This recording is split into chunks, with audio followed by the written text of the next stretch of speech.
former House Speaker Martin Romualdez says that he refused to be the fall guy on the issue of corruption and budget anomalies. What was the reaction of the president on this statement? And do you see a reason for the former House Speaker to think that he might be the scapegoat?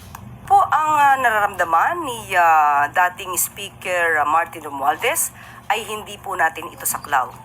Kung ang pag-iimbestiga po ay makakatulong mismo ang dating Speaker, mas gugustuhin po yan ng pamahalaan ng Pangulo para managot ang dapat na managot. Ang sinabi rin po kasi niya, he denied that he was in control when it comes to the issue on budget when he was still the House Speaker. And kung tutuusin, yung command responsibility daw is more on the executive branch. So do you see this na parang putting the blame on the executive instead of the legislative branch of the government? Kung ano po ang magiging depensa sa mga maaaring pag-aakusa kay dating Speaker Romualdez ay kanya pong depensa po yun. At kung sinasabi niya po na ang executive ang may command responsibility, kaya nga po nagpautos ang Pangulo. Hindi po tinulugan, walang pagka-cover up, pinaumpisahan po niya ang pag-iimbestiga. Para kung meron mang anomalya at kung sino yung dapat na managot, dapat po na managot. How do you define the relationship between the president and the former House Speaker? Are they in speaking terms? Sa aking personal na pagkakaalam, wala po akong nakita na sila po ay nag-usap. Ano pong ibig sabihin nung... Sa aking pagkakaalam, kung ako'y itatanungin nyo, wala po akong nakita nag-meet sila, nagkausap sila. Wala po. Pero paano po natin i-describe yung kanilang relationship? Are they good? Wala po ako masasabi. Hindi ko po sila nakikita nag-uusap. So, hindi ko rin po sila nakikita nagko-communicate. So, wala po ako masasabi patungkol dyan. Ma'am, may we know when was the last time the president talked to the former House Speaker? Wala rin po ako nakita. Sorry. On my part, personally, hindi ko po sila nakita nag-usap. Mula nang ako'y maatasan na maging Palace Press Officer, hindi ko po sila nakitang nag-usap.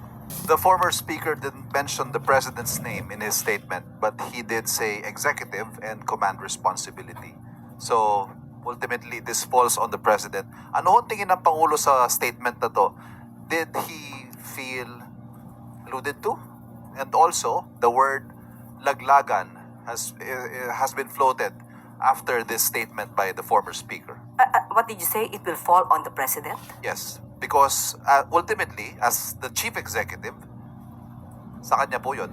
Hindi ho ganun ang tingin ng Pangulo sa naging statement ng former speaker. Hindi ganun ang tingin ng Pangulo dahil nga po, una po, 2025, nung nakikita niya na mayroong mga anomalya, siya po ang nagpautos na magpaimbestiga. Pag sinabi po nating executive, hindi lamang po ang Pangulo ang nasa executive.